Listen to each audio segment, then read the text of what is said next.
दोस्तों नमस्कार, क्रिप्टो कोश चैनल में आपका स्वागत है। और आज की वीडियो में बात कर रहे हैं इथेरियम मर्ज के बारे में।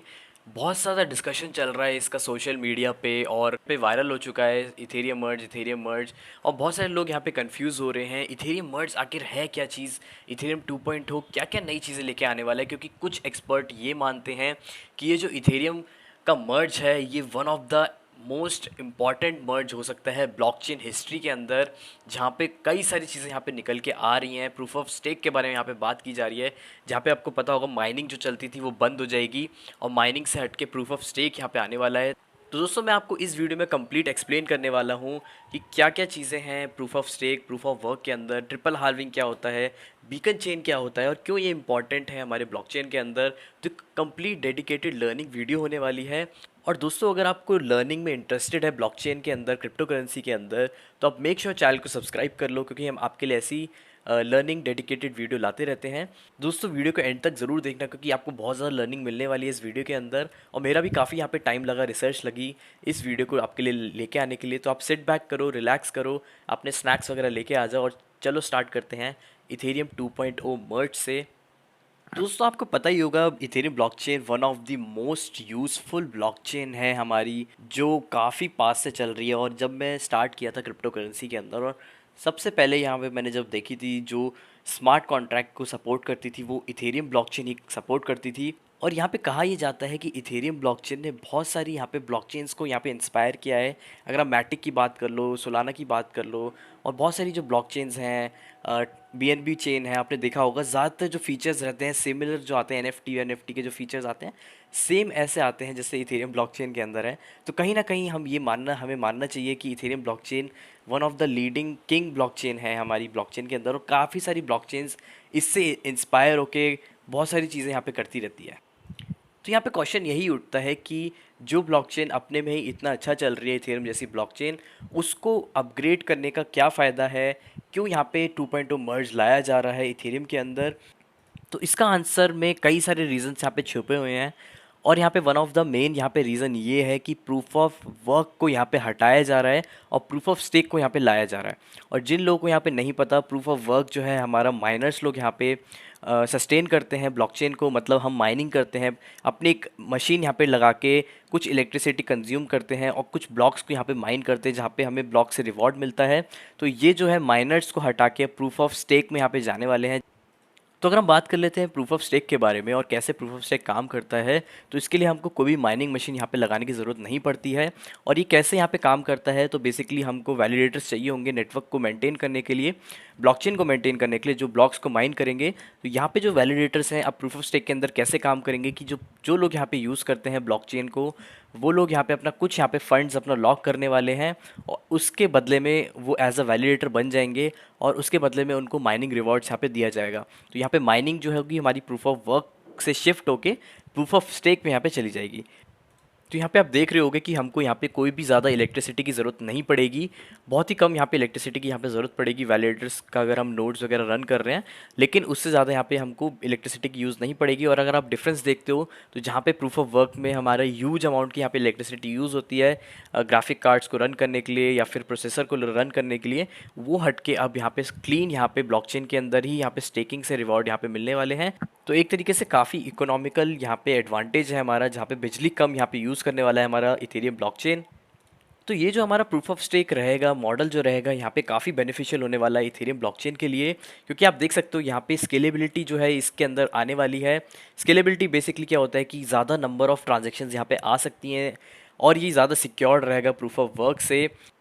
प्लस एक तरीके से इलेक्ट्रिसिटी भी कम खर्च करने वाला है, तो काफ़ी हमारे लिए बेनिफिशियल है। दोस्तों सबसे ज़्यादा यहाँ पे मेन खतरा यहाँ पे यही रहता है जब ब्लॉकचेन को अपग्रेड किया जाता है, क्योंकि क्या होगा कि अगर हम नए ब्लॉकचेन में अपग्रेड करें और वो नई ब्लॉकचेन यहाँ पे काम ना करे, फेल हो जाए और काफ़ी सारे जो फंड्स हैं हम लोगों के वो डूब जाएं, ठीक है। तो आपको डरने की बात यहाँ पे नहीं है, क्योंकि जो हमारा प्रूफ ऑफ स्टेक मॉडल है वो ऑलरेडी लॉन्च हो चुका है दिसंबर 2020 में। ये जो है बीकन चेन के नाम से यहाँ पे इथेरियम कम्युनिटी ने यहाँ पे लॉन्च कर दिया था, जहाँ पे ये प्रूफ ऑफ स्टेक जो इनकी ब्लॉकचेन थी वो अलग बिल्कुल यहाँ पे लॉन्च हुई थी इथेरियम ब्लॉकचेन से। तो यहाँ पे 1.5 ईयर्स यहाँ पे हो चुके हैं इस ब्लॉकचेन को आए हुए, बीकन चेन को यहाँ पे आए हुए, और यहाँ पे पूरी यहाँ पे टेस्टिंग हो चुकी है, उसके बाद ही यहाँ पे मर्ज किया जा रहा है। और यहाँ पे एक और रीज़न था यहाँ पे इसको अर्ली लॉन्च करने का, कि यहाँ पे डेढ़ साल से यहाँ पे जो है हमारे स्टेकर्स को लाया गया है। यहाँ पे अगर आपने देखा होगा कि इथेरियम के अंदर काफ़ी सारे फंड्स हमारे यहाँ पे लॉक हो चुके हैं। तो इस इनको लाके एक तरीके से हमने एक सिक्योर इन्वायरमेंट यहाँ पे बनाया, जहाँ पे बहुत ज़्यादा वैलिडेटर्स हमने यहाँ पे क्रिएट कर लिए। और जितने ज़्यादा यहाँ पे वैलिडेटर्स होंगे हमारा, उतना ही ज़्यादा नेटवर्क यहाँ पे सिक्योर होने वाला है। तो डेढ़ साल के अंदर बहुत ज़्यादा यहाँ पे वैलिडेटर्स हमारे पास आ चुके हैं और पूरा यहाँ पे जो नेटवर्क है सिक्योर हो चुका है। तो हमको यहाँ पे डरने की ज़रूरत नहीं है। एक और यहाँ पे रीज़न यहाँ पे ये है कि इन्वायरमेंट को रिलेटेड यहाँ पे कई सारे लोग यहाँ पे होते हैं, जहाँ पे गुड न्यूज़ यहाँ पे ये है कि इथेरियम 2.0 मर्ज से यहाँ पे हमारा ऑलमोस्ट यहाँ पे 99.95% इलेक्ट्रिसिटी यहाँ पे रिड्यूस होने वाली है, जो अभी माइनिंग के अंदर यहाँ पे लगती है। तो एक काफ़ी बड़ा स्टेप होने वाला है जो लोग इन्वायरमेंटल कॉन्शियस हैं। प्लस यहाँ पे अगर आपको माइनिंग में पार्ट लेना है इथेरियम ब्लॉकचेन की, तो आपको यहाँ पे बल्कि मशीन्स लगाने की ज़रूरत नहीं है, बड़े बड़े फार्म्स इकट्ठे करने की ज़रूरत यहाँ पे नहीं है। कोई भी आम इंसान यहाँ पे नेटवर्क में आ सकता है और अपने इथेरियम को स्टेक करके एज अ वैलिडेटर यहाँ पे बन सकता है। तो अब आपको यहाँ पे समझ में आ गया होगा कि इसको मर्ज क्यों कहा जा रहा है। क्योंकि यहाँ पे जो हमारी बीकन चेन है, जो मैंने आपको बताया, जो एक डेढ़ साल से यहाँ पे हमारे पास चल रही है, उसको यहाँ पे मर्ज किया जा रहा है हमारी मेन इथेरियम ब्लॉकचेन से। और जहाँ पे जो नए नए फीचर्स रहेंगे बीकन चेन के अंदर जो टेस्टेड हो चुके हैं, वो हमारे इथेरियम ब्लॉकचेन में यहाँ पे आने वाले हैं ना। दोस्तों अब बात कर लेते हैं एक और इम्पॉर्टेंट टर्म के बारे में मर्ज की, जिसका नाम दिया गया है ट्रिपल हाल्विंग। तो आपको हाल्विंग वर्ड तो आपने सुना ही होगा, बिटकॉइन हाल्विंग करके आती है, जहाँ पे बिटकॉइन का जो रिवॉर्ड होता है, जो बिटकॉइन का माइनिंग रिवॉर्ड होता है, वो हर 4 साल में आधा यहाँ पे हो जाता है। तो जैसे कि अभी रिसेंटली जो हुआ था, वो 12 बिटकॉइन यहाँ पे मिलते थे एक ब्लॉक को माइन करने में, और हाल्विंग आने के बाद बिटकॉइन का जो रिवॉर्ड हो गया वो आधा हो गया, मतलब 6.25 बिटकॉइन अब हर एक ब्लॉक में मिलते हैं। तो हर 4 साल में ये बिटकॉइन का एक इवेंट आता है, हाल्विंग इवेंट आता है। और यहाँ पे सिमिलर वे में हमको इथेरियम ब्लॉकचेन के अंदर भी यहाँ पे रिवॉर्ड्स मिलते हैं, जहाँ पे हर एक ब्लॉक को माइन करने में जो हमारे माइनर्स होते हैं उनको यहाँ पे कुछ रिवॉर्ड दिया जाता है। तो अगर आप बात कर लेते हो तो अभी 13,500 इथेरियम यहाँ पे पर डे दिए जा रहे हैं माइनर्स को, जहाँ पे अगर आप एनुअली यहाँ पे कैलकुलेट करते हो तो 4.3% ऑफ टोटल सप्लाई है यहाँ पे इथेरियम की।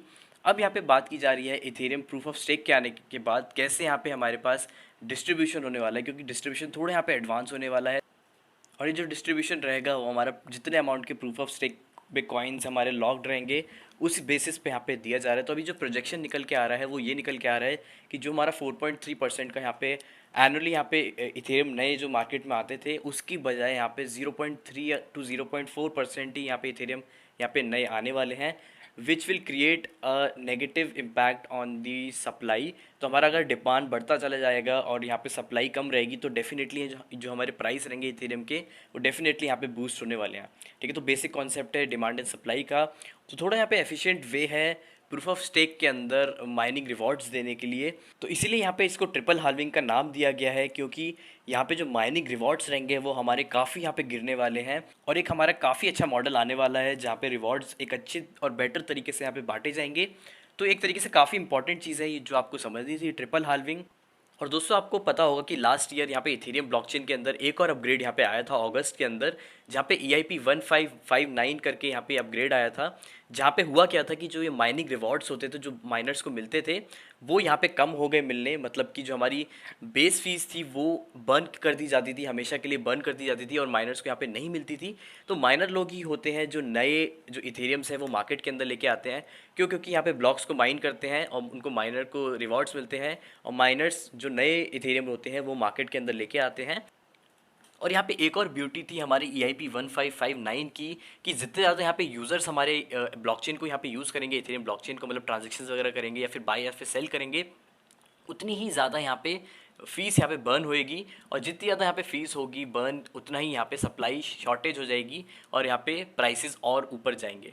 तो अगर आप बात कर लेते हो इसको अब मिला के ट्रिपल हाल्विंग प्लस EIP 1559 को मिला देते हो, तो यहाँ पे उम्मीद यहाँ पे ये लगाई जा रही है कि ज़्यादा जब एक्टिविटी होगी नेटवर्क के अंदर, जब ज़्यादा लोग आएंगे ट्रांजेक्शन्स करने के लिए, तो ये जो ब्लॉकचेन रहेगी, इथेरियम ब्लॉकचेन रहेगी, वो हमारी डिफ्लेशनरी बन सकती है।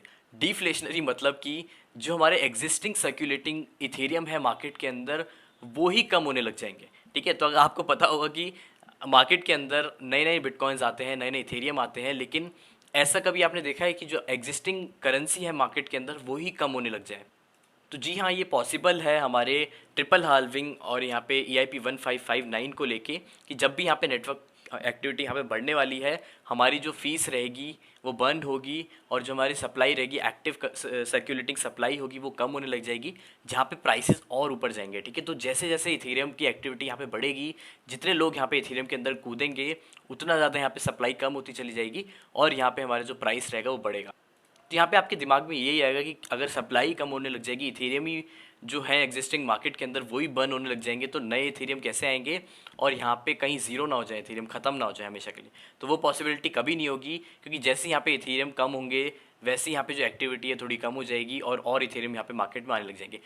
तो एक तरीके से यहाँ पे बैलेंस हो जाएगा। जब मार्केट कंडीशन डाउन जाती है, जब डंप होता है मार्केट, तो एक्टिविटी कम हो जाती है और न्यू इथेरियम यहाँ पे मार्केट में आने लग जाएंगे। और जब ये मार्केट बुलिश में जाता है, जब इथेरियम का प्राइस ऊपर जाएगा, तब ऑटोमेटिकली नए यहाँ पे यूज़र्स आएंगे और उतना ही ज़्यादा यहाँ पे बर्न होता चला जाएगा और उसको और ज़्यादा प्राइसेस को पम्प करेंगे। ठीक है, तो काफ़ी अच्छा इंपॉर्टेंट अपडेट है यहाँ पे इथेरियम की तरफ से। नाउ दोस्तों, बात कर लेते हैं इसके कुछ मिसकंसेप्शंस के बारे में, मतलब गलत फहमीज़ के बारे में, जो लोगों को लगता है यहाँ पे होने वाली हैं लेकिन यहाँ पे एक्चुअली में नहीं होने वाली हैं।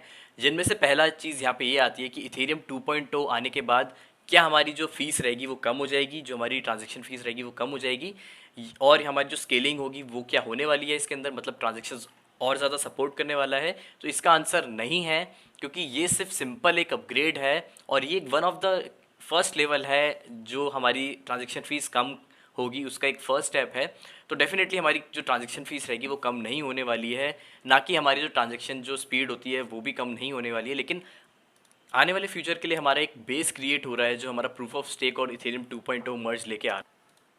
नेक्स्ट मिसकंसेप्शन यहाँ पे ये है कि जो लोगों ने यहाँ पे अपने बीकन चेन के अंदर स्टेक कर रखे हैं इथेरियम, क्या इथेरियम 2.0 मर्ज आने के बाद क्या वो अपने निकाल सकते हैं अपने फंड्स को? तो इसका भी आंसर नहीं है कि अभी यहाँ पे आप अपने फंड्स को नहीं निकाल सकते हो। इसका एक और हार्ड फोक निकल के आएगा इथेरियम का, जहाँ पे ये जो आपके इथेरियम लॉक्ड हो रखे हैं वो यहाँ पे अलाउ कर दिए जाएंगे आपको अनलॉक करने के लिए। नेक्स्ट मिसकंसेप्शन यहाँ पे ये है कि इथेरियम का प्राइस क्या यहाँ पे पंप करने वाला है जब ये इथेरियम 2.0 मर्ज आएगा। तो डेफिनेटली मार्केट के अंदर थोड़ा यहाँ पे पैनिक बाय एंड सेल हो सकता है, जो इवेंट आता है उससे थोड़ा यहाँ पे बाय एंड सेल हो सकता है, मार्केट ऊपर नीचे हो सकता है, लेकिन एकदम यहाँ पे जो है प्राइजेस यहाँ पे शूट अप नहीं करने वाले हैं। थोड़ा यहाँ पे जो इफेक्ट आएगा उसको साल लग सकते हैं, 1 या 2 साल लग सकते हैं पूरा यहाँ पे विजिबल होने के लिए, जो भी चेंजेस आ रहे हैं प्रूफ ऑफ स्टेक के। तो काफ़ी इंपॉर्टेंट है लॉन्ग टर्म पर्सपेक्टिव से। अगर आप इथेरियम को अपने वॉलेट के अंदर होल्ड करके चल रहे हो तो डेफिनेटली आने वाले टाइम के अंदर एक अच्छा यहाँ पे कॉइन यहाँ पे हो सकता है। नेक्स्ट यहाँ पे मिसकंसेप्शन यहाँ पे ये है कि क्या हमारे इथेरियम 2.0 मर्ज आने से क्या हमारा एक नया कॉइन बनने वाला है या नहीं बनने वाला है। देखो, ऑफिशियल तो कोई कॉइन यहाँ पे नहीं बनने वाला है, तो यहाँ पे आपको कुछ भी यहाँ पे नहीं करना है। एग्जिस्टिंग जो भी आपने स्टेक कर रखे हैं अपने यूनिस्वैप के अंदर या फिर जो भी डीफाई के अंदर आपने स्टेक कर रखे हैं, या जो भी आप काम कर रहे हो वो आप करते चलो, उसमें कोई भी चेंज यहाँ पे नहीं आने वाला है, ना कि यहाँ पे जो कोई नया कॉइन यहाँ पे क्रिएट होने वाला है। ठीक है, तो यहाँ पे अगर कोई अनऑफिशियल अगर माइनर्स होंगे, अगर वो लोग यहाँ पे फोक करते हैं, तो तब यहाँ पे एक नया कॉइन बन सकता है, लेकिन उसकी पॉसिबिलिटी यहाँ पे बहुत ही ज़्यादा कम लग रही है। इसीलिए यहाँ पे कोई भी यहाँ पे नया कॉइन नहीं आएगा। एक सिंपल ही एक तरीके से अपग्रेड है हमारे ब्लॉकचेन के अंदर, इथेरियम ब्लॉकचेन के अंदर। तो आई होप यहाँ पे दोस्तों आपको समझ में आया होगा इथेरियम 2.0 मर्ज के बारे में, और आई होप यहाँ पे आपने कई सारी चीज़ें नई भी सीखी होंगी। तो अगर आपको ऐसा कंटेंट अच्छा लगता है, ब्लॉकचेन रिलेटेड और क्रिप्टो करेंसी रिलेटेड कंटेंट, तो आप मेक श्योर चैनल को सब्सक्राइब कर लो, क्योंकि हम ऐसी और भी ज़्यादा कंटेंट लेके आने वाले हैं, एनिमेशन कंटेंट। और मेरे को कमेंट में ज़रूर बताना आपके कोई भी क्वेश्चन रहते हैं इथेरियम 2.0 मर्ज से रिलेटेड, तो मेरे को कमेंट में ज़रूर लिखना, मैं आपको ट्राई करूँगा आपको रिप्लाई करने का। और मेरे को कमेंट में ज़रूर बताना कि क्या आप लॉन्ग टर्म होल्डर हो इथेरियम के या फिर शॉर्ट टर्म होल्डर हो। ठीक है, तो देखते हैं कौन जीतता है, क्या लॉन्ग टर्म होल्डर्स यहाँ पे जीतते हैं या फिर शॉर्ट टर्म होल्डर्स जीतते हैं। तो मेरे को कमेंट में ज़रूर लिखना कि क्या आप लॉन्ग टर्म होल्डर हो या फिर आप एक शॉर्ट टर्म होल्डर हो। ठीक है, तो दोस्तों आज के लिए ही इतना ही, और मैं मिलता हूँ आपसे नेक्स्ट टाइम। एक और नई वीडियो लेके आऊँगा क्रिप्टो करेंसी या ब्लॉकचेन के अंदर, कुछ नया हम यहाँ पे सीखेंगे। तो मैं आपसे मिलता हूँ next time. Till then, good bye.